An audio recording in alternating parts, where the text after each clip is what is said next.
Hello दोस्तों, welcome back to Pranay Gagan classes. तो आज हम क्या करने वाले हैं, आज हम एएफएम का सिक्योरिटी वैल्यूएशंस के इलस्ट्रेशंस के क्वेश्चन नंबर 12 और 13 करेंगे।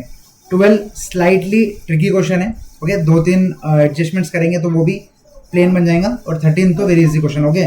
बेसिकली ये पार्ट 1 रहेगा, ओके। पार्ट 2, 3, 4 में अपन बाकी के इलस्ट्रेशंस भी पूरे कवर कर लेंगे। आइए चलो बिना किसी देरी के स्टार्ट करते हैं 12th क्वेश्चन के साथ, ओके। 12th क्वेश्चन का डाटा दिए इसमें, यू आर रिक्वायर्ड क्या देख लेते, उस हिसाब से अपने को आगे कैसे चलना है समझ में आएगा, ओके। अपने को बोला है कि you are required to draw income statement for the year, okay. ये आपका स्टडी मैटी है, मैं आपको बता दूं 5.36 पेज नंबर पे रजिस्ट्रेशन स्टडी मैटी है, okay. You are required to draw income statement of the year. Income statement of the year मतलब अपना वो पूरा सेल्स माइनस एक्सपेंसेस, तो EBIT minus interest tax, okay, ये सब निकालने का है, okay. Sustainable growth rate of earnings निकालना है, ठीक है, निकाल देंगे। इसका मतलब जी निकालना है, इसका सबको पता है, ROE into 1 minus B, this is retention ratio, this is return on equity, ये फॉर्मूला है ROE into 1 minus B, okay. Next fair price निकालना है, डिविडेंड डिस्काउंट मॉडल। भाई ये चैप्टर में पहले 10 क्वेश्चन सब लोगों ने डिविडेंड डिस्काउंट मॉडल पे करे होंगे, तो सबको आता ही है, ठीक है। इसके अंदर भी फॉर्मूला बताने की जरूरत नहीं, ठीक है, ओके। आगे आगे अपन कर लेंगे। और लास्ट में ओपिनियन, करंट मार्केट प्राइस दिया होगा, देखो करंट मार्केट प्राइस दिया है 14 रुपीज़, तो अपना जो थर्ड क्वेश्चन में जो मार्केट प्राइस आएगा उससे अपन कंपेयर करेंगे कि भाई बाई करना है, सेल करना है या होल्ड करना है, ओके। तो चलो वो सब जानने से पहले अपन क्वेश्चन बाकी सबसे पहले income statement, okay. Income statement पे फोकस करते हैं और डाटा पढ़ते पहले क्या क्या दिए सो डाटा में, ठीक है। तो financial data for the year 2008 दिए सो है, देखो 8% डिवेंचर 125 लाख के, ओके। 10% बॉन्ड, ओके, 50 लाख के। नेक्स्ट है equity shares, reserves and surplus, okay okay. ये इनकम स्टेटमेंट में तो काम नहीं आएंगे, और कई जगह काम आएंगे। अगर आपको ध्यान में आ गया कि और कहाँ जगह काम आएंगे तो आप कमेंट करके बता दीजिएगा। अगर अभी ध्यान में आ गया कि ये इक्विटी शेयर और रिजर्व्स एंड सरप्लस अपने को इस चारों में से कौन से पार्ट में काम आएगा, मैंने आपको हिंट दे दिया कि फर्स्ट पार्ट में तो काम नहीं आएगा, ओके। कौन से पार्ट में काम आएगा वो अगर आपको अभी से पता चल गया तो आप जीत गए, ठीक है। नेक्स्ट ये हो गया, ये हो गया। नेक्स्ट है टोटल असेट्स, ओके। असेट्स देखेंगे, असेट टर्नओवर रेशो, ओ हो असेट टर्नओवर रेशो, ठीक है। इसको मैं हाईलाइट कर रहा हूँ, क्यों बाद में बताऊंगा। Next effective interest rate, oh my God ये क्या है सर, इफेक्टिव इंटरेस्ट रेट क्या है, 8%। अच्छा, इफेक्टिव इंटरेस्ट रेट मतलब दोस्तों इतना समझ लो कि क्वेश्चन में जितने भी इंटरेस्ट रेट्स अपने को निकालने को बोला है वो बोले कि इनको अलग अलग मत निकालना, इन सब का मैंने एक इफेक्टिव रेट निकाल दिया। तो जितने भी जगह तुमको इंटरेस्ट देना है, मान लो 8% डिवेंचर्स पे इंटरेस्ट देना है, 125 पे 8%, ये 10% बॉन्ड्स पे इंटरेस्ट देना है, ये दोनों पे, या और आगे जो भी होंगे इंटरेस्ट देने का, ये सबको कोई अलग अलग रेट पे देने की जरूरत नहीं है, 8% 10% देने की जरूरत नहीं है। इफेक्टिव इंटरेस्ट रेट मतलब ये सबको 8% पे देंगे, ओके। इफेक्टिव इंटरेस्ट रेट मतलब आपको समझ लेना है कि इंडिविजुअल रेट्स को एलिमिनेट कर देंगे अपन, पिक्चर में नहीं लेंगे, इंडिविजुअल रेट्स को पिक्चर में नहीं लेंगे, इफेक्टिव दे दिया तो जो भी इंटरेस्ट अमाउंट है वो इफेक्टिव इंटरेस्ट रेट के हिसाब से आएंगे, okay, clear. Next effective tax rate, oh effective tax rate क्या है दोस्तों, मान लो अगर क्वेश्चन में लॉन्ग टर्म कैपिटल गेन आ गया, इस पे अलग टैक्स रेट परसेंट रहता है 10% मान लो एक बार का, और अगर नॉर्मल टैक्स रेट तो अपनी इसको टैक्स स्लैब के हिसाब से करते हैं। लेकिन अगर क्वेश्चन में दे दिया इफेक्टिव टैक्स रेट 40%, तो ये अलग अलग करने का संबंध नहीं गिरता, इफेक्टिव टैक्स रेट दे दिया मतलब ये एक ही टैक्स रेट पे अकाउंट फॉर होगा, ओके, क्लियर। जैसे इफेक्टिव इंटरेस्ट रेट था कि इंडिविजुअल इंटरेस्ट रेट्स को एलिमिनेट कर दो, वैसे ये है effective tax rate, individual tax rates को एलिमिनेट कर दो और एक ही टैक्स रेट को यूज करो, okay. Next operating margin 10%, operating margin 10%, okay, ध्यान रखना। और यही बता दो ऑपरेटिंग मार्जिन 10% है मतलब क्या, 10% का प्रॉफिट है मतलब 90% कॉस्ट, सिंपल है ना भाई। 10% प्रॉफिट आ रहा, मार्जिन मतलब प्रॉफिट, 10% प्रॉफिट आ रहा मतलब 90% कॉस्ट आया होगा, सिंपल।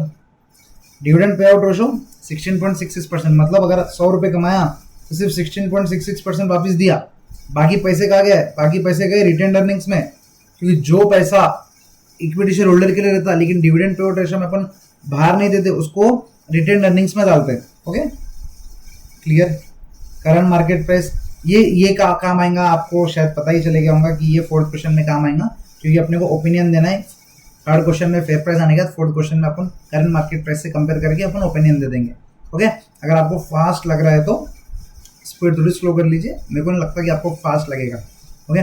शायद ये मेरा फर्स्ट वीडियो है, video with my face cam, इसलिए शायद वो हड़बड़ी में फास्ट बोल रहा हूँ, आई डोंट नो, ठीक है। Required rate of return of investors 15%, मतलब ये क्या है, ये आरई, ओके, आरई 15% दे दिया, बहुत बढ़िया, ठीक है। नेक्स्ट आ जाओ, अब ड्रॉ इनकम स्टेटमेंट करने गए और तो कुछ करना नहीं है, चलो आ जाओ इनकम स्टेटमेंट बनाते हैं। ओके, इनकम स्टेटमेंट बनाएंगे।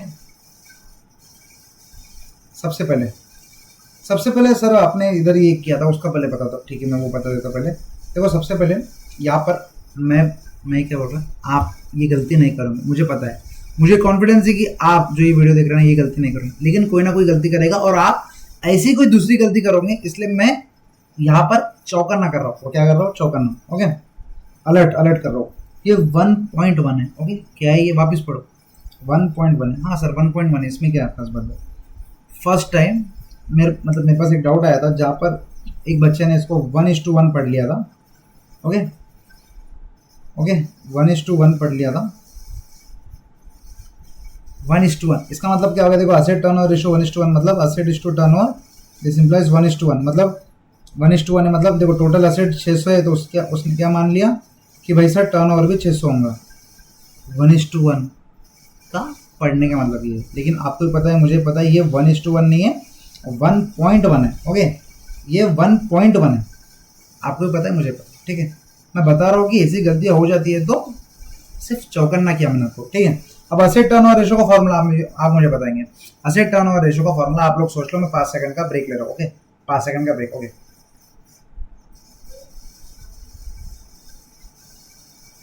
आई होप असेट टर्नओवर रेशियो का आपका फॉर्मूला आपके दिमाग में आ चुका है, ओके, आपके दिमाग में असेट टर्नओवर रेशियो का फॉर्मूला आ चुका है, आई होप आ गया होगा, ओके। असेट टर्नओवर के रेशियो में सिंपल है, अगर आपको याद नहीं हो रहा टर्नओवर रेशियो के फॉर्मूला, तो हमेशा ध्यान रखना, जब भी कोई फॉर्मूले में कोई रेशियो में टर्नओवर आता है ना, तो टर्नओवर न्यूमरेटर में चल जाता है। तो इसका फॉर्मूला क्या रहेगा, turnover upon assets, okay, turnover upon assets मतलब क्या है, टर्नओवर अपॉन असेट्स इज 1.1, बराबर, टर्नओवर अपॉन असेट्स 1.1 है। अपने पास देखो सर टोटल असेट्स दिए सो 600, ओके, तो turnover upon 600 equals to 1.1, this implies turnover equals to 600 into 1.1 which is 660, this is clear for all of you। तो sir आप पहले इस पे कैसे चले गए, हमको कैसे मालूम कि इस पे जाना है, पहले मैं आपको बता रहा हूँ। देखो कभी भी जब इनकम स्टेटमेंट बनाते ना, तो सबसे पहले ऊपर क्या लिखेंगे, ऊपर लिखते हैं अपन sales which is also known as turnover. तो भाई टर्नओवर क्वेश्चन में दिया ही नहीं था, अगर आप ध्यान से देखेंगे तो टर्नओवर दिया ही नहीं है, और असेट टर्नओवर दिया है, मतलब उससे लिंक करना था, इसलिए मैंने पहले लिंक करके बता दिया आपको कि सेल्स आएंगे 660। This is clear for all of you, okay. तो इसी के साथ सेल्स हो गए 660, ये इन लैक्स है, बार बार लैक्स लिखने की जरूरत नहीं है, तो एक बार लैक्स लिख के रख दो, ओके। आई थिंक ये क्लियर ब्रेन में रजिस्टर्ड हो गया। अब आगे चलते हैं। यहाँ पर आपने पढ़ा था कि सर ऑपरेटिंग मार्जिन 10% है, मतलब ऑपरेटिंग कॉस्ट मैंने क्या बोला था 90% है, ओके। इसका मतलब क्या, माइनस ऑपरेटिंग एक्सपेंस 90% ऑफ 660, कितना होगा, कैलसी पे करो, 660 का 90% 594, ओके। 66 क्या है, EBIT, earning before interest and taxes, earning before interest and taxes 66 sorry 660 बोल रहा, 66, ओके। अब इसमें से माइनस क्या करेंगे, ऑब्वियसली टैक्स नहीं भाऊ, इंटरेस्ट, ओके। ऑब्वियसली इसमें से इंटरेस्ट माइनस करेंगे, और इंटरेस्ट के लिए अपन ने पढ़ा था कि सर इफेक्टिव इंटरेस्ट रेट 8%, किसके ऊपर, जिसके ऊपर भी अपने को इंटरेस्ट देना है ना, उसके ऊपर 8% लगा लो। इंटरेस्ट किसके ऊपर देना है, देखो 125 और ये 50, सॉरी 125 और 50, ये दोनों पे ही इंटरेस्ट देना है अपने को, ये दोनों पे ही इंटरेस्ट देना है। तो 125 और 50 कितना होता है, 175, तो 175 पे 8% इंटरेस्ट।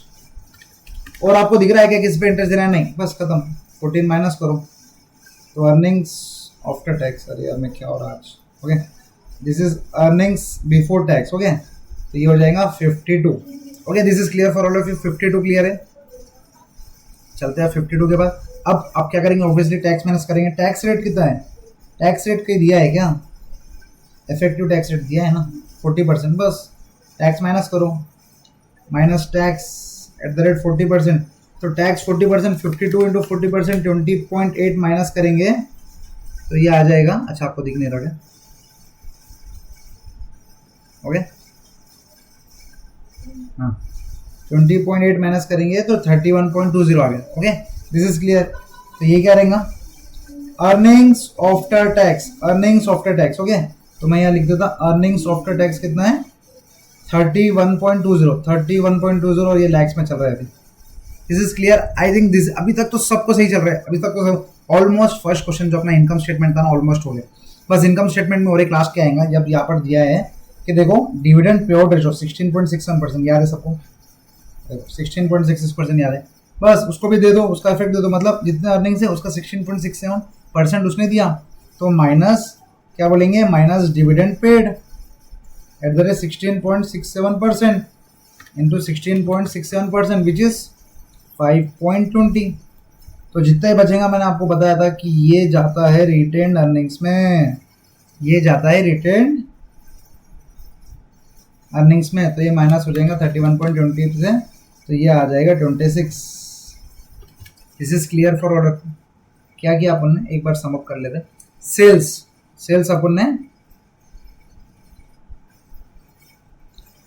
अपन ने ये रेशो से निकाला 1:1.1 देखो मैं खुद भी गड़बड़ा में बोल रहा था 1.1। ओके 1.1 से अपन ने सेल निकाला, उसके बाद ऑपरेटिंग एक्सपेंस अपने को मार्जिन 10% दिया था, तो एक्सपेंस ऑब्वियसली 90% रहेगा, तो ये 594, ये आ गया ईबीआईटी में से इंटरेस्ट, इफेक्टिव इंटरेस्ट 8% था, तो ये टोटल इस पे इंटरेस्ट लगता था, तो ये हो जाएगा 175 इंटू 8 इतना।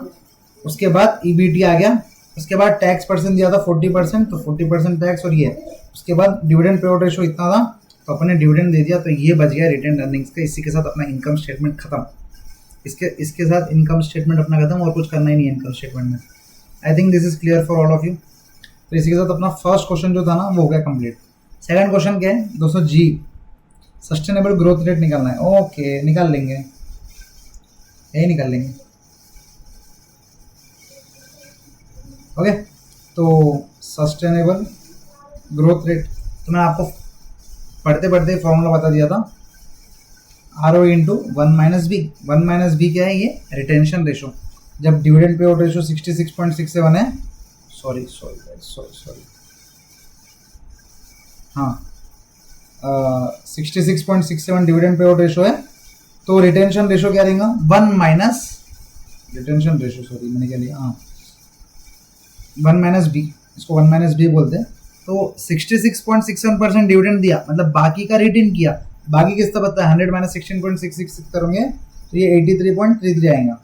ओके देख लो वापस ऊपर चेक कर लो, यस 83.33। इसका मतलब क्या है, अपने पास इसकी वैल्यू आ गई 83.33%। अब बस ROE निकल जाए, तो अपना ग्रोथ आ जाएगा। ओके अब आ जाओ ROE, इंटरेस्टिंग है ROE निकालने का फॉर्मूला। ओके ROE निकालने का फॉर्मूला यहाँ लिखते, चलो आ जाओ। ROE निकालने का फॉर्मूला क्या है दोस्तों, आपको पता है, मुझे पता है, PAT divided by net worth. Okay profit after tax divided by net worth. Okay profit after tax क्या है, अपन ने कितना कमाया, और नेटवर्थ मतलब जिस पे कमाया उसको ये तो बोलेंगे रिटर्न ऑन इक्विटी। ओके अब यह फॉर्मूला क्लियर है, PAT upon net worth. Okay PAT upon net worth. तो दोस्तों अपने पास अब देखेंगे, आप अपने को पैट चाहिए और नेटवर्थ चाहिए। पैट अपने पास है क्या दोस्तों, हाँ इनकम स्टेटमेंट में अपन ने EAT मतलब पैट ही होता है, प्रॉफिट आफ्टर टैक्स बोल दो, अर्निंग्स आफ्टर टैक्स बोल दो, तो ये 31.20 है ना, तो ये पैट ही है। अब अपने पास सिर्फ नेटवर्थ चाहिए, नेटवर्थ, अगर नेटवर्थ आ गया तो इसका मतलब क्या, अब नेटवर्थ आ गया मतलब पैट अपॉन नेटवर्थ कर देंगे, पैट अपॉन नेटवर्थ करने के बाद अपना ROE आ जाएगा, और ROE आप सब्स्टिट्यूट कर देंगे तो अपना G आ जाएगा, तो सेकंड क्वेश्चन भी सॉल्व हो जाएगा। Okay clear. तो अब ROE, अब नेटवर्थ कैसे निकालेंगे, देखो नेटवर्थ का फॉर्मूला, नेटवर्थ क्या होता है, नेटवर्थ में हमेशा ध्यान रखना सिर्फ equity plus reserves and surplus आते हैं, और minus preliminary expenses if any. Okay preliminary expenses ICAI 2-3 question में देता है, इसलिए अपन इसको कंसिडर करते हैं, नहीं तो नेटवर्थ सिर्फ equity plus reserves and surplus आते हैं, इसके अंदर डेट नहीं लेने का। डेट किसी को कंफ्यूज हो रहा होगा, सर डेट भी तो लेते, डेट जो लेते ना वो कैपिटल एम्प्लॉयड में लेते, वापस बोलो, डेट जो लेते ना वो कैपिटल एम्प्लॉयड में लेते हैं। मैं आपको साधारण से एग्जांपल से मैं समझा के बताता हूँ। समझ लो मेरी शादी होने वाली है, ओके मतलब 2-3 साल में हो जाएंगे, तो अब लड़की वाले आएंगे तो बोलेंगे भाई साहब आपकी नेट कितनी है, ओके। तो प्रणय, वो बोलेंगे प्रणय आपकी नेटवर्थ कितनी है, मैं बोलूँगा 10,000 करोड़। बोलेंगे हाँ कैसे, इतनी सारी कैसे बताओ। तो मैं बोलूँगा देखो मेरे पास इक्विटी शेयर है 50 लाख के और रिजर्व सरप्लस है 50 लाख के। तो बोले ठीक है 1 करोड़, और बाकी का आपने बोला था 50 लाख करोड़, तो बाकी का मतलब बाकी का डेट। तो बोलेंगे ऐसा नहीं चलता, तो ये तुम्हारे नेटवर्क थोड़ी है। बोले ये नेटवर्क थोड़ी है, तुम्हारे नेटवर्क थोड़ी। वो मानेंगे क्या, नहीं मानेंगे। तुम लोग भी मान रहे क्या, मैं अगर बोलूँगा मेरी नेटवर्क 50 लाख करोड़ है तो मानेंगे क्या भाई। डेट तो कितना भी इंसान ले लेगा, तो डेट हमेशा डेट कितना भी इंसान ले लेगा तो डेट नेटवर्थ में नहीं आता। नेटवर्थ में सिर्फ इक्विटी और रिजर्व एंड सरप्लस ही आते हैं। अगर कैपिटल एम्प्लॉयड बोला तो बिजनेस में कितना कैपिटल लगा, हाँ भाई बिजनेस में लगा 50 लाख करोड़, क्योंकि मैंने बाकी का लोन भी लिया, वो 50 लाख करोड़ मेरे बिजनेस में लगा, तो वो कैपिटल एम्प्लॉयड है, बिजनेस में कैपिटल एम्प्लॉय हुआ, ओके। तो कैपिटल एम्प्लॉयड में डेट आएगा, नेटवर्थ में नहीं आएगा। I hope this is clear for all of you कि भाई डेट इसमें क्यों नहीं आ रहा और डेट उसमें क्यों आ रहा, ठीक है। तो नेक्स्ट, तो अपने पास इक्विटी देखो, इक्विटी 100 और रिजर्व एंड सरप्लस है 300। तो इसी के साथ अपना 100 + 300 और प्रिलिमिनरी एक्सपेंसेस क्वेश्चन में नहीं है तो इग्नोर। तो ये हो गया 400। इसका मतलब ये क्या है, 400 × 100 करेंगे तो कितना आ जाएगा 31.20 divide by 400 × 100 which is 7.8%। I think this is clear, 7.8%। This is clear, yes this is absolutely clear. तो यहाँ पर अपना 7.8% ROE भी आ गया। अब बस 7.8% इंटू 83.33% करेंगे तो अपना G आ जाएगा। G is growth into 83.33%, it is 6.50। Second question का आंसर भी आ गया अपना 6.50। G is 6.50। This is clear for all of you, I hope आपको समझ रहेगी। नेक्स्ट क्वेश्चन पे चलते दोस्तों। Fair price using dividend discount model. भाई ये तो इतने प्रॉब्लम किए होंगे तुमने, ये वीडियो अगर तुम देखने आए होंगे मतलब तुमने बेसिक प्रॉब्लम्स तो करे होंगे, तो बेसिक प्रॉब्लम में तुमने फेयर प्राइस तो कितने बार निकाल ली होंगी। तो वापिस अब मेरे साथ और एक बार निकाल लो, आ जाओ ये प्राइस करें, ओके। तो बस फेयर प्राइस क्या रहेंगी, जितना डिविडेंड दिए, डिविडेंड कितना दिए, मतलब फॉर्मूला लिख लेते एक बार, अपॉन के जो मतलब RE भी लिख सकते हैं माइनस G, ठीक है, माइनस G। अब अपने पास देखो एक एक चीज़ देखो, G 6.5% आ गया, परफेक्ट। रिटर्न ऑन इक्विटी देखो क्वेश्चन में दिया है, रिक्वायर्ड रेट ऑफ, मैं रिटर्न ऑन इक्विटी बोल देता, सॉरी गलती से, required rate of return, required rate of return देखो 15% दिया है क्वेश्चन में, ओके, ये 15% दिया है। D0 × 1 + G, भाई G तो वापिस है अपने पास 6.5%, ओके, ये भी क्लियर है। फिर क्या है, डिविडेंड कितना, ये डिविडेंड पे आउट रेशियो है दोस्तों, ये डिविडेंड नहीं है, ध्यान रखना, इसको डिविडेंड में मत गिन लेना। थोड़ा क्लीन कर लेते एक बार दोस्तों, ये डिविडेंड पे आउट रेशियो, ये डिविडेंड नहीं है, डिविडेंड पे आउट रेशियो। तो सर डिविडेंड कहाँ से लाएंगे, डिविडेंड कहाँ से लाएंगे, क्या आपने इनकम स्टेटमेंट में डिविडेंड दिया होगा तो डिविडेंड निकाला होगा, बस डिविडेंड उधर से उठा लेंगे। बस आ जाओ इनकम स्टेटमेंट में अपने दिया 5.2 लाख का डिविडेंड, आ जाओ 5। एक चीज ध्यान रखना, और ये 5.2 लाख का डिविडेंड अपन ने दिए टोटल नंबर ऑफ शेयर्स पे दिया, ओके। लेकिन यहाँ पर डिविडेंड पर शेयर लेते हैं क्योंकि यहाँ पर प्राइस निकाल रहे हैं एक शेयर की, ठीक है। तो सर 5.2 लाख तो कितने नंबर ऑफ शेयर्स हैं, तो कितने नंबर ऑफ शेयर से डिवाइड करो, तो आ जाओ देखेंगे। अब देखो ऑब्वियसली पूरे शेयर्स इक्विटी रहेंगे, इक्विटी शेयर पे अपने डिविडेंड दिया 100 लाख के शेयर से, ईच का वैल्यू 10, मतलब कितने होंगे shares, 100 lakh divide by 10 lakh shares, बस सिंपल, डिवाइड बाई 10 लाख करेंगे तो पर शेयर कितना देगा 0.52, डिविडेंड पर 0.52 दिया अपन ने, simple. This is clear for all of you. तो इसी के साथ अपना आप इसी के साथ 0.52 डिविडेंड इंटू 1 + 0.065 जो है ग्रोथ डिवाइडेड बाई 15% माइनस 6.5%। अब इसको सॉल्व करेंगे, 15 माइनस 6 8.5%, रुपीज 6.51 शेयर का प्राइस आ रहा है दोस्तों। और एक बार और एक हिंट दे देता हूँ, ये अगर आपको आ गया होगा, दिस इज क्लियर। तो मतलब प्राइस, एक्चुअल प्राइस कितना, मतलब इंट्रिंसिक वैल्यू बोल सकते हैं इसको, इंट्रिंसिक वैल्यू कितनी है 6.51, लेकिन करंट मार्केट प्राइस कितनी है 14, और एक हिंट, अगर आपको क्वेश्चन में आंसर 6.51 या नहीं, अगर समझ लो क्वेश्चन में आपको 651 आता है, कुछ भी करके आपने मतलब कुछ भी करके आपने कहीं गलत किया होगा और आंसर आपका 651 आ गया समझो, मतलब समझ जाना कि आपने कुछ गड़बड़ कर दी है। ओके, क्योंकि मार्केट प्राइस कितना है 14, उसके आसपास आ रहा है तो ठीक, ये तो अगर बहुत ही ज्यादा रेंज में आ गया ना, मतलब समझ जाना कुछ गड़बड़ कर दिए, तो जब कट करके आंसर वापस सॉल्व कर लेना। ओके, तो अपना 6.51 आ गया, मतलब 14 के आसपास ही, मतलब अपने ठीक किया। ओके, तो इंट्रिंसिक वैल्यू दोस्तों, थर्ड क्वेश्चन में इंट्रिंसिक वैल्यू निकालने बोला था, अपने निकाल दिया, दैट इज लिख दो यहाँ पर, क्या था मैं भूल गया, 6.51। ओके, तो फेयर प्राइस कितना है, प्राइस इक्वल्स टू 6.51। ओके, मतलब लास्ट क्वेश्चन क्या पूछ रहा है देखो, ऑब्वियसली वो पूछेगा कंपैरिजन करो, what is your opinion on investment in the company share at current price. ओहो, देखो इंट्रिंसिक वैल्यू 6.51 है, ठीक है, वो बोल रहा है कि करंट प्राइस पे इन्वेस्ट कर सकते क्या, करंट प्राइस पे इन्वेस्ट कर सकते क्या। भाई इंट्रिंसिक वैल्यू 6.1 है, लेकिन करंट प्राइस कितना है, 14 है। भाई बहुत ओवर वैल्यूड है, सेल करना पड़ेगा, सेल। इसको खरीद के फायदा नहीं है, क्योंकि मार्केट इसका प्राइस 14 है ही नहीं, इसका प्राइस 6.51 आएगा कल को चल के, तो खरीदने की कोई जरूरत नहीं है। Okay, what is your opinion on investment in the company, I would say not two by this share, okay, because this is over priced. Okay, बस इतना सा आपको इंग्लिश भाषा में लिखना पड़ेगा। इसी के साथ अपने 12th क्वेश्चन इन डिटेल मैंने आपको कवर कर दिया। ओके, अब चलते हैं क्वेश्चन नंबर 13 पे। Question number 13, okay, question number 13 आ जाओ, क्वेश्चन नंबर 13, बस क्वेश्चन नंबर 13 कंप्लीट कर लेंगे और अपना वीडियो खत्म हो जाएगा। क्वेश्चन नंबर 13 तो हद से ज़्यादा ईजी है। क्वेश्चन नंबर 12 आपने कर लिया, मतलब क्वेश्चन नंबर 13 आपके लिए कुछ चीज़ नहीं है। क्या बोल रहा है, हेड पेड डिविडेंड हो, कभी भी देखो अगर पेड डिविडेंड दिया मतलब ये D0 है। ओके, आपको पता है, पर share on a face value of ये और मार्च डिटेल्स दिया, करंट मार्केट प्राइस दिया। ओके, ग्रोथ मतलब जी दे दिया, ग्रोथ मतलब जी दे दिया, और जी क्या बोल रहा हूँ, rate of earnings and dividend, मतलब दोनों का, ठीक है। बीटा ऑफ अ शेयर दिया, ओ बीटा क्यों दिया, obviously required rate of return निकालने के लिए बीटा दिया होगा।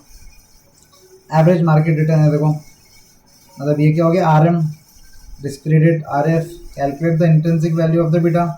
अब देखो इंट्रिंसिक वैल्यू ऑफ बीटा निकालने के लिए मैं यहाँ सॉल्व कर देता, क्योंकि काफ़ी ईजी है। Okay, intrinsic value of the beta निकालने के लिए अपन ने जो अब ये लास्ट थर्ड में मतलब यहाँ जो अपन ने फॉर्मूला यूज़ किया वही वापस यूज़ करना है। इंट्रिंसिक वैल्यू मतलब क्या, D0 1 plus G divided by minus G। Okay, इसके लिए दोस्तों RE निकालना पड़ेगा, RE अपन निकालेंगे। RE कैसे निकालेंगे अपन, R equals to RF plus RM minus RF into beta. Sir यही फॉर्मूले से क्यों निकाले, क्योंकि देखो डाटा वैसे दिया है ना, बीटा दिया है, ये दिया है, ये दिया है, तो जब डाटा वैसा दिया है तो वैसे ही निकालना पड़ेगा। RF कितना है 9 plus RM 15 minus 9 into beta कितना है 0.75, तो कितना हो जाएगा 6 इंटू 0.75 प्लस 9 13.5% RE आ गया। D तो दिया ही है 2.5 और ग्रोथ दिया है, दिस इम्प्लाइज देखो 2.5 ग्रोथ कितना है 10% इंटू 1 ये डिवाइडेड बाई 13.5% माइनस 10% प्लस आ जाओ 2.5 प्लस 10% 2.75 डिवाइडेड बाई 3.5%, तो 78.57 अपना प्राइस है अपना 78.57। इतना इजी है। 13 क्वेश्चन तो बहुत ज़्यादा इजी था।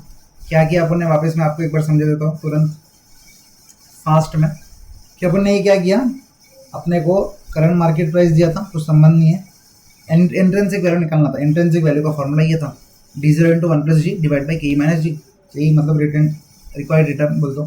तो ये था नहीं अपने पास, अपन ने इसका निकालने का डाटा था अपने पास, उससे अपन ने RE निकाला, ठीक है। RE को सब्स्टिट्यूट किया, डिविडेंड दिया था 2.5, हैज पेड डिविडेंड था इसलिए वो D0 था, तो अगले साल क्या रहेंगे डिविडेंड, ग्रोथ को 10% ऐड कर दिया और KE माइनस G 10%, और ये सॉल्व किया तो 78.57 आ गया। तो that's it for this video guys. I hope आपको फर्स्ट और सेकंड क्वेश्चन दोनों समझ में आए होंगे। ओके, ROE कैसे निकाला अपन ने, इनकम स्टेटमेंट कैसा निकाला, ओके, इनकम स्टेटमेंट कैसा निकाला, जी कैसा निकाला, और उसके बाद प्राइस, और उसके बाद कंपैरिजन। तो आई थिंक आप लोग को समझ में आया होगा। तो thank you for watching this video, and if आपको पसंद आया तो आपको बताइए क्या करना है। So stay tuned, bye guys.